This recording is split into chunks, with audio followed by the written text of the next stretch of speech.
할렐루야. 찬양 감사합니다. 7월 두 번째 주일입니다. 오늘도 변함없이 예배의 자리를 지켜주셔서 감사합니다. 하나님의 은혜와 자비와 평강이 우리 성도님들과 함께 하시기를 주님의 이름으로 축복합니다. 아멘. 오늘은 서로에게 이렇게 한번 축복하겠습니다. 예배 생활이 먼저입니다. 시작. 예배 생활이 먼저입니다. 아멘입니다. 저 개인적으로 늘 다짐하면서도 실패하는 것이 하나가 있습니다. 다름 아니라 운동입니다. 여러분은 좀 어떠세요? 운동을 좀 하십니까? 다짐하면서도 실패하는 제가 드릴 말씀은 아닙니다만 그래도 건강을 위해서는 많이는 안 하셔도 조금씩이라도 운동하시기를 바랍니다. 그런데 여러분, 운동에도 순서가 있다는 것 아세요? 심한 비만에 시달리던 한 20대 청년이 이제 살을 빼기 위해서 운동을 시작을 했습니다. 1년 동안 살을 빼려고 열심히 헬스장에도 나가서 유산소 운동도 하고 근육 운동도 했는데 별로 그렇게 체중이 줄지를 않았습니다. 이제 고민이 되겠죠. 우연히 이제 코치의 안내를 받고 운동 순서를 바꿨답니다. 근데 그때부터 눈에 보이게 살이 빠지기 시작했습니다. 그동안 이 청년은 유산소 운동을 하고 근육 운동을 하는 순서로 운동을 했었는데 코치의 제안을 받고 근육 운동을 하고 유산소 운동을 했더니 체중이 훨씬 더 잘 줄었다는 겁니다. 여러분, 이렇게 세상에는 똑같은 일을 해도 순서를 어떻게 하느냐에 따라서 엄청난 차이가 생기는 경우가 많이 있습니다. 예를 들어 남의 물건을 내가 좀 쓰겠다고 먼저 말하고 나서 쓰는 것과 먼저 쓰고 나서 나중에 내가 좀 썼다고 말하는 것, 여러분, 그건 전혀 다른 겁니다. 왜요? 잘못하다가는 도둑이 될 수도 있는 거죠. 수술도 마취를 먼저 하고 수술을 해야지 수술을 먼저 하고 마취를 하면 큰일 나는 겁니다. 그런데 여러분, 신앙생활에도 순서를 바꾸면 큰일 나는 경우가 있습니다. 예를 들어 하나님이 나를 구원해 주셨기 때문에 하나님께 감사하며 앞으로 신앙생활을 잘 하겠다는 결심을 가지고 세례를 받는 것, 이것과 아직 구원을 받지 못했기 때문에 구원을 받기 위해서 세례를 받는 것, 여러분, 이거는 전혀 다른 겁니다. 세례를 받는다는 것은 동일해 보이지만 그 세례의 의미는 전혀 다른 겁니다. 구원의 은혜에 감사하며 세례를 받는 것, 이게 이제 올바른 순서고 바른 신앙의 모습입니다. 그러나 구원을 받기 위해 세례를 받는 것, 이것은 잘못된 신앙입니다. 왜냐하면 그것은 세례라는 종교 행위를 통해서 구원을 받고자 하는 것이기 때문입니다. 달리 말해서 자신의 행위를 통해서 이건 구원을 받으려고 하는 거죠. 이런 걸 성경은 뭐라고 말하냐면 율법주의라고 말하고, 율법주의는 정말로 좋지 못한 신앙의 모습입니다. 그러니까 구원과 세례의 순서가 바뀌면 큰일 나는 겁니다. 자, 오늘 본문 말씀도 이 신앙생활의 순서의 중요성, 그걸 우리에게 가르쳐 주시는 말씀입니다. 오늘 본문의 배경은 이렇습니다. 이스라엘 백성이 모세의 영도 아래 출애굽한 후에 40년을 광야 가운데서 지냈습니다. 광야 생활 40년 동안 출애굽 당시 20세 이상 성인 중에 갈렙과 여호수아를 제외하고는 모두가 다 광야에서 죽게 됩니다. 소위 광야 1세대입니다. 이들이 죽은 이유는 왜 그러느냐? 불신앙 때문이었습니다. 그리고 출애굽 당시 20세 미만이었던 자들과 광야 생활 중 태어난 사람들만 이제 약속의 땅인 가나안 땅에 들어가게 되죠. 그리고 그들은 여호수아의 지도 아래 요단강을 건너게 됩니다. 그런데 이들이 요단강을 건넌 것도 하나님의 큰 기적이었습니다. 왜냐하면 사실상 이때가 계절상으로서는 요단강이 범람하는 시기였기 때문이었습니다. 물이 많은 시기였어요. 그런데 그런 요단강을 하나님께서 기적을 베푸심으로 제사장들이 법궤를 메고 요단강에 들어서자 어떻게 돼요? 요단강물이 상류 쪽에서 쌓이게 됩니다. 그래서 흘러내려오지를 않게 되는 거죠. 그리고 이 틈을 타서 여호수아와 이스라엘 백성은 요단강의 강바닥을 밟고 무사히 그 요단강을 건너가게 됩니다. 그리고 이렇게 요단강을 건넌 후에 하나님께서는 이스라엘 백성에게 두 가지 일을 시키십니다. 하나는 요단강 바닥에서 12개의 돌을 가져다가 진에다가 세우는 것이었고, 다른 하나는 아직 할례를 받지 못했던 이스라엘 남자들이 할례를 받게 하는 것이었습니다. 자, 그러면 왜 하나님은 먼저 요단강 바닥에 돌 12개를 가져다가 진에 세우게 하셨을까? 이것은 이스라엘 백성이 대대로 그 돌을 볼 때마다 하나님께서 큰 능력으로 이스라엘을 도와주신 사실, 그것을 기억하며 하나님을 잘 믿고 섬기게 하기 위함이었습니다. 그러니까 자자손손 하나님의 도우심을 기억하라는 하나의 증표였던 겁니다. 그리고 그 다음에 뭐 했다고요? 할례를 받게 하셨다고요. 자, 그러면 여러분, 하나님께서 굳이 그 다음에 할례를 받게 하신 이유가 뭘까요? 자, 여러분, 여기서 우리가 기억해야 할 것이 하나가 있습니다. 이때까지 할례를 받지 못했던 이스라엘 백성은 모두가 광야에서 태어난 40세 미만의 남자였다는 사실입니다. 그러니까 40세 미만의 남자들은 모두가 다 할례를 받아야 하는 거죠. 자, 그런데 여러분 한번 생각해 보시게요. 가나안 땅을 정복하려면 전쟁을 해야 되는데 이스라엘 백성 중에 누가 가장 잘 싸우겠습니까? 당연히 젊은 남자들이겠죠. 그런데 40세 미만의 젊은 남자들이 지금 뭘 받아요? 할례를 받게 된다는 거예요. 다들 아시다시피 할례는 남자의 생식기에 상처를 내서 하나님의 백성이라는 표시를 몸에다가 가지는 겁니다. 그런데 할례를 받으면 고통이 심해요. 고통이 심하기 때문에 며칠은 제대로 움직일 수가 없습니다. 그리고 이걸 잘 보여주는 사건이 창세기 34장에 나오죠.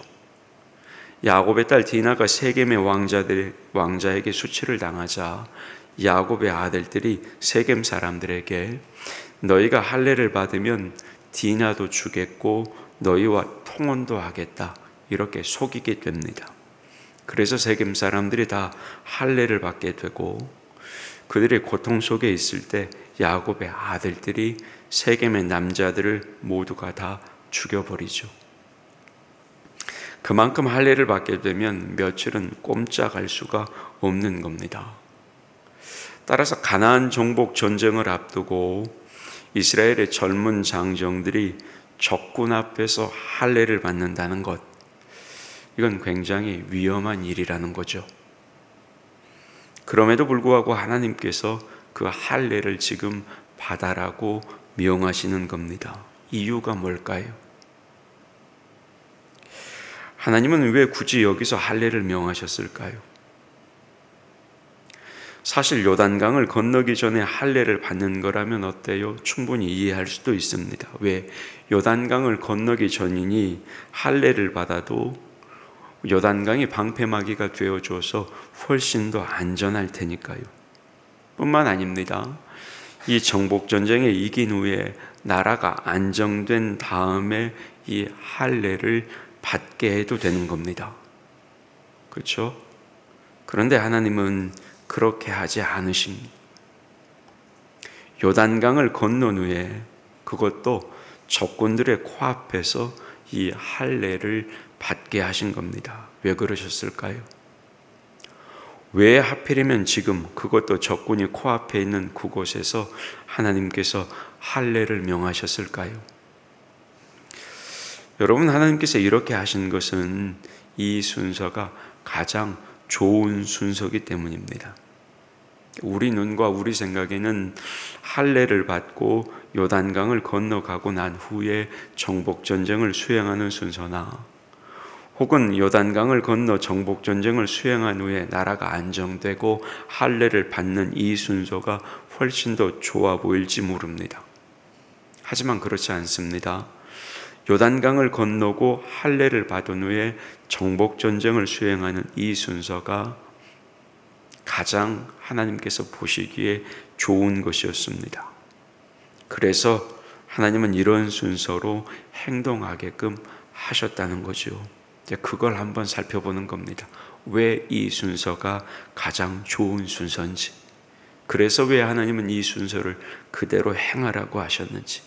자, 그러면 여러분 먼저 요단강을 건넌 후에 할례를 받는 것이 왜 좋은지를 한번 살펴보겠습니다. 자, 여러분 한번 생각해 보시게요. 이스라엘 공동체가 요단강을 건넌 것은 굉장한 사건이었습니다. 여기에는 두 가지 중요한 의미가 담겨 있습니다. 첫째는 뭐냐? 요단강을 건너가는 것은 약속의 땅에 들어가는 것을 의미합니다. 그리고 이것은 신명기 11장 31절의 말씀인 너희가 요단을 건너 너희의 하나님 여호와께서 너희에게 주시는 땅에 들어가서 그 땅을 차지하려 하나니 반드시 그것을 차지하여 거기 거주할지라, 이렇게 말씀하신 하나님의 이 약속의 말씀을 성취하는 겁니다. 뿐만 아니죠. 약속의 땅에 들어간다는 것은 구원의 축복을 받는다는 것, 그걸 의미하는 겁니다. 소위 구원의 완성이라고 할 수 있는 것입니다. 이게 첫 번째 의미고, 두 번째는 뭐냐? 요단강을 건너가는 것은 하나님의 놀라운 능력을 체험하는 겁니다. 하나님은 요단강을 건너가게 하실 때 강물이 상류에 쌓이게 되는 기적을 행하셨습니다. 그래서 요단강 강바닥을 밟고 요단강을 건너가죠. 그 전무후무한 기적 아닙니까? 홍해 사건과 함께. 그러니까 이스라엘 백성이 요단강을 건넌 것은 사람의 힘으로 할 수 없는 하나님의 기적적인 구원의 축복을 받았다는 그 의미가 담겨져 있는 겁니다.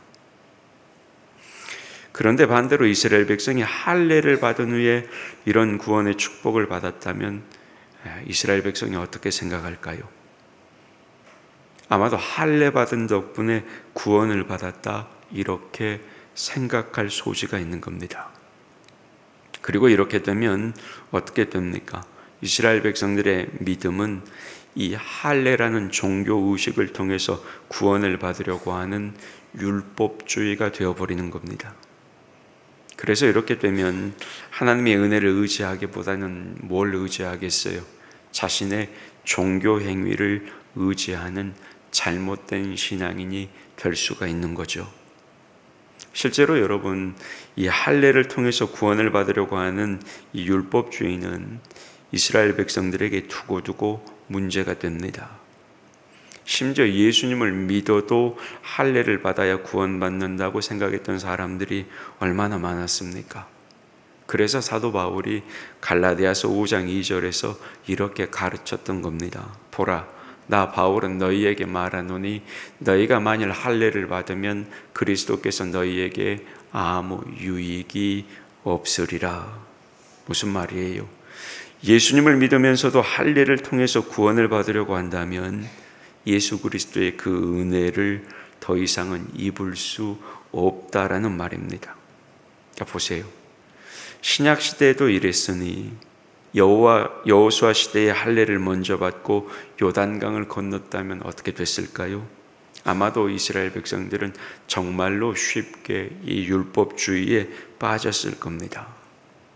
그래서 하나님은 이스라엘 백성이 할례를 받지 않은 소위 조금은 종교적으로 부족한 모습으로 요단강을 건너게 하셨던 거지요. 그래야 이스라엘 백성들이 오직 하나님의 은혜로만 이런 기적적인 구원의 축복을 받았다고 깨닫게 되는 것이고, 그래야 오직 하나님께만 감사할 수가 있기 때문입니다. 그리고 여러분, 이것이 다름 아니라 믿음의 핵심입니다. 잘 들으셔야 돼요. 여러분, 참된 믿음은 사람의 공로를 전혀 의지하지 않습니다. 잘 들으시라고요.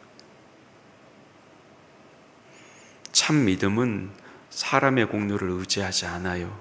아무것도. 참 믿음, 바른 믿음은 사람은 그냥 죄인이고 부족할 뿐이고 오직 하나님의 일방적인 은혜로 구원받는다는 사실, 여러분 그걸 믿는 것이 참 믿음입니다. 그게 바른 믿음이에요. 우리는 우리의 공로로 구원받는 게 아니에요. 오직 하나님의 일방적인 은혜로만 구원받는다는 사실, 그걸 여러분 명심하시기를 축복합니다. 이뿐만이 아닙니다. 요단강을 건넌 후에 할례를 받은 것은 또 한 가지 중요한 의미가 담겨 있습니다. 그건 뭐냐? 바로 하나님만을 철저히 믿고 의지하게 만들었다는 거죠. 생각해 보세요. 강을 사이에 두고 할례를 받으면 그래도 좀 안전한 거죠. 적군이 쳐들어온다고 해도 그 요단강이 방어막이 되어주기 때문입니다. 그러다 요단강을 건넌 후에 할례를 받으면 어때요? 그건 정말 위험한 거죠.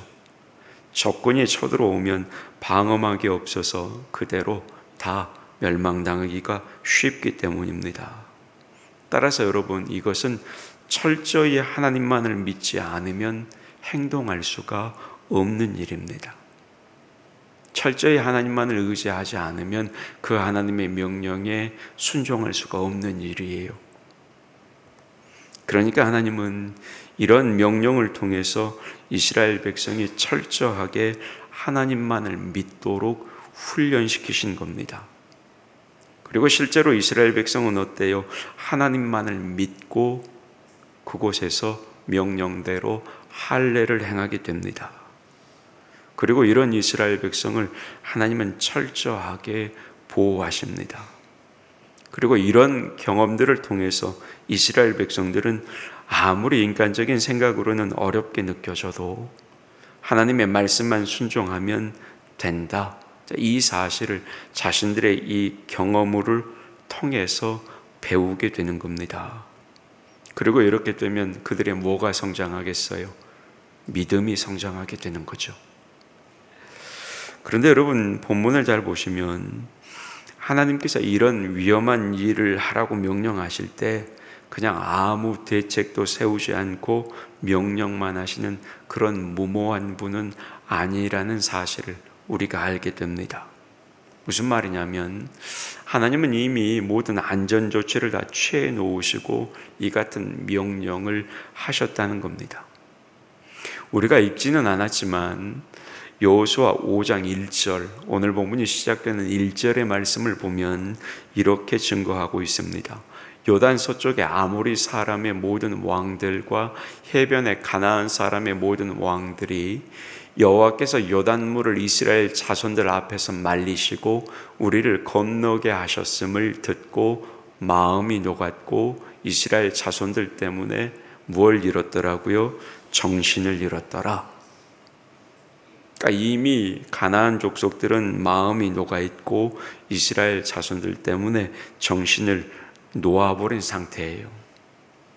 그러니까 하나님은 이미 가나안 사람들을 이렇게 겁에 질려 정신을 잃게 만들어 놓으셨다는 거죠. 이스라엘 백성을 절대 공격할 수 없는 상황을 조치해 놓으시고 명령하신 겁니다.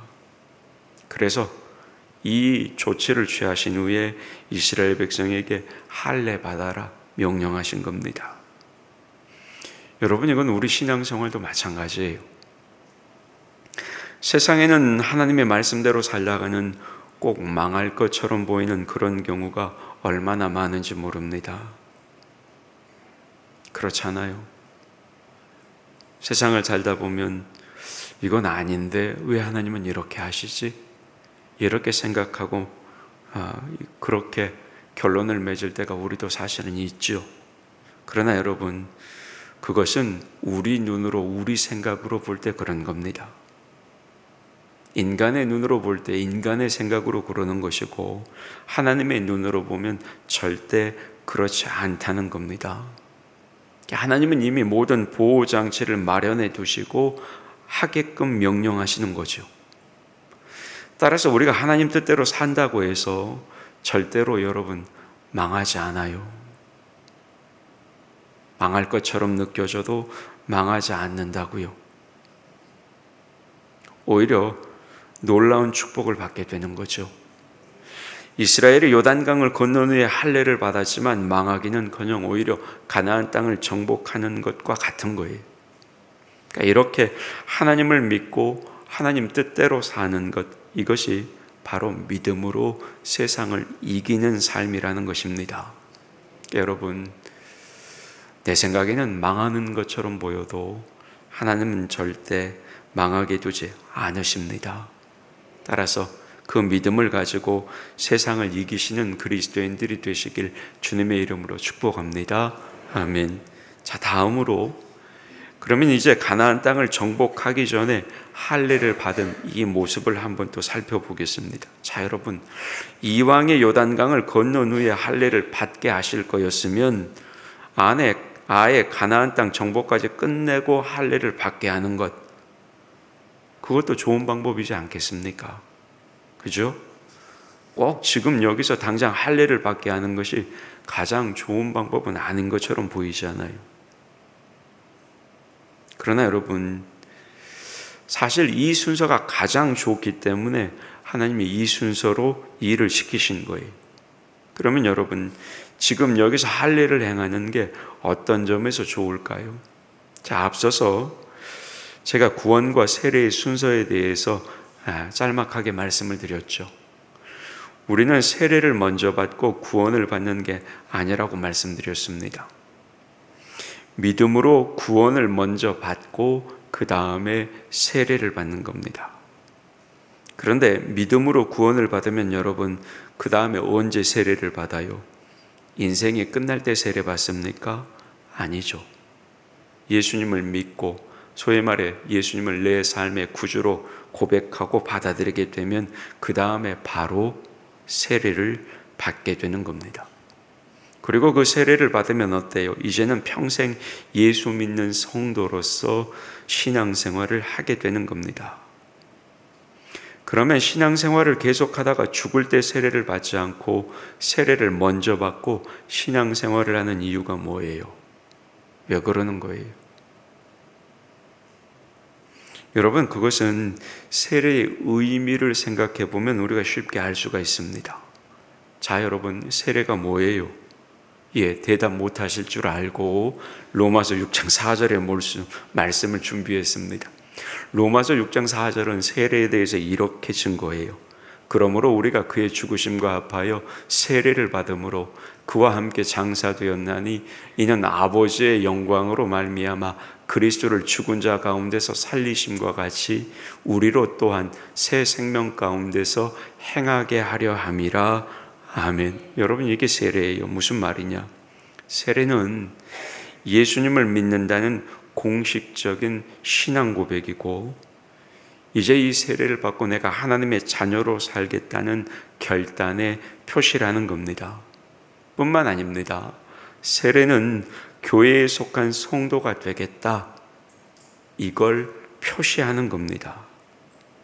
그런데 우리는 예수를 믿고 구원을 받으면 이제 믿음을 지키며 바른 신앙생활을 해야 하는 거지요. 그리고 이를 위해서는 교회에 나와서 성실하게 신앙생활을 해야 하는 겁니다.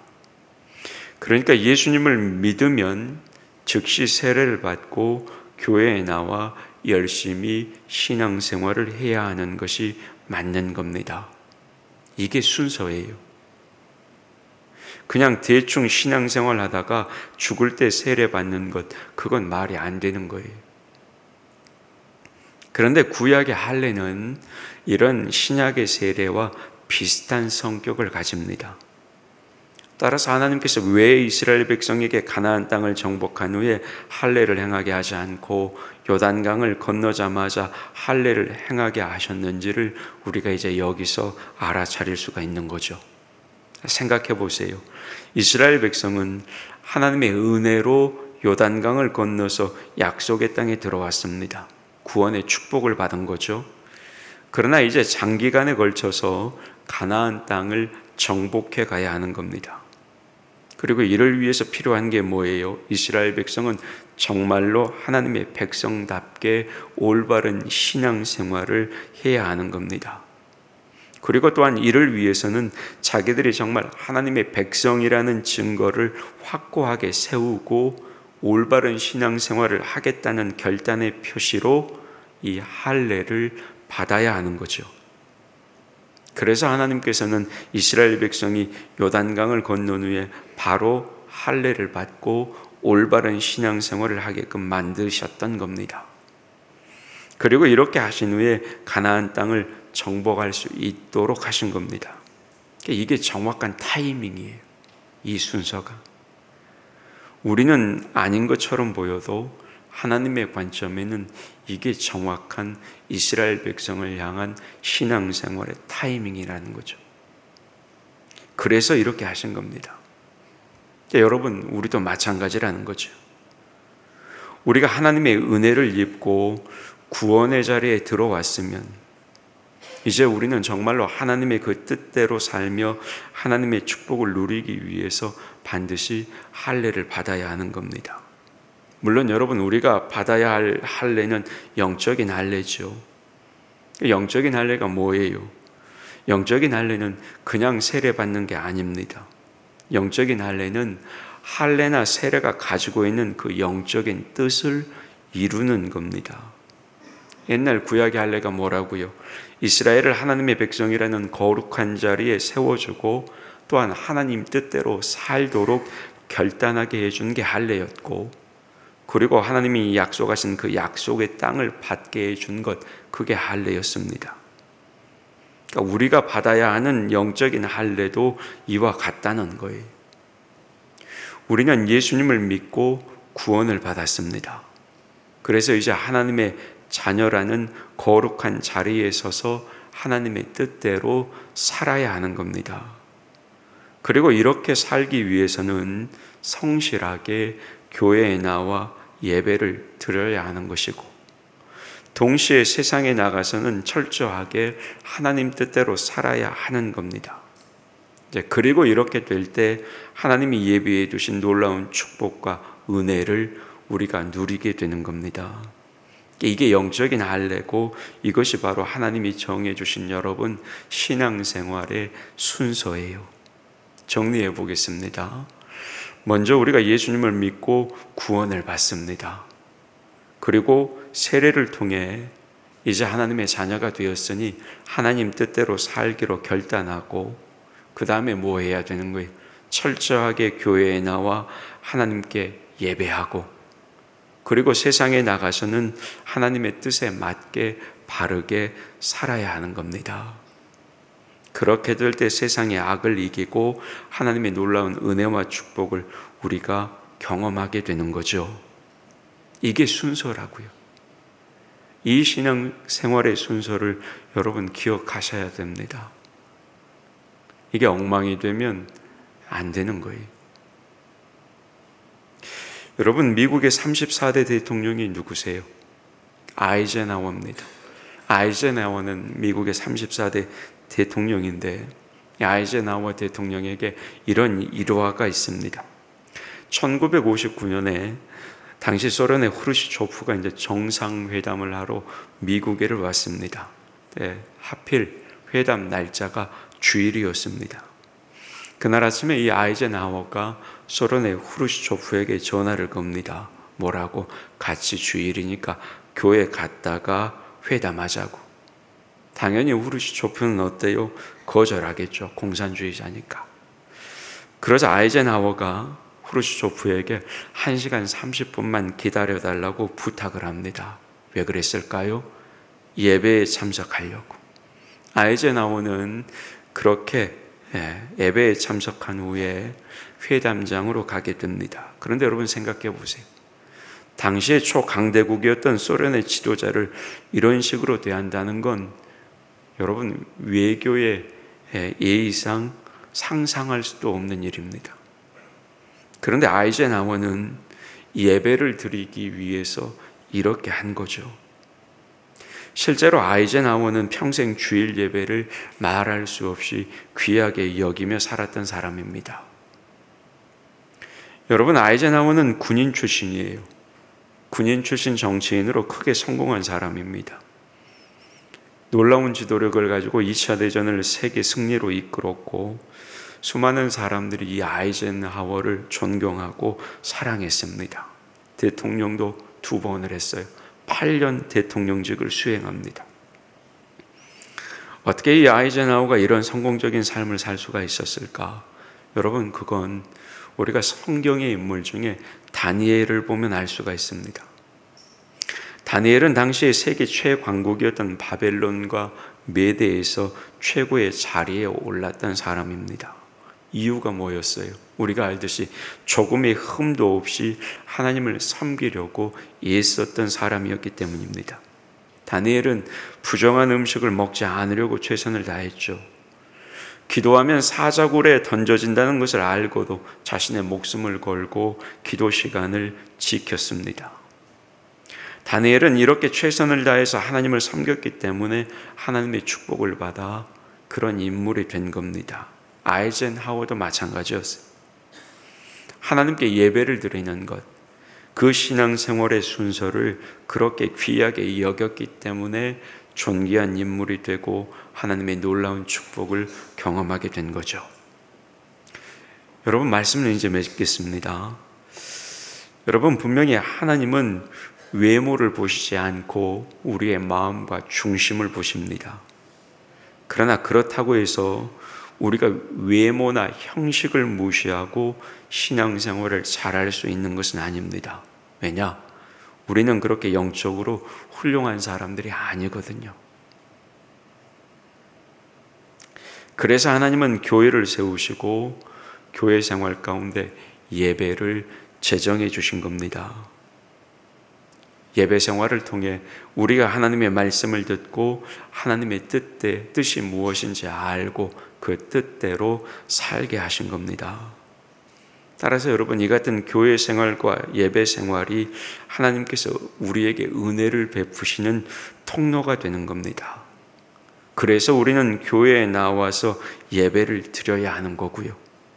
그래야 하나님의 은혜와 축복을 경험할 수가 있는 겁니다.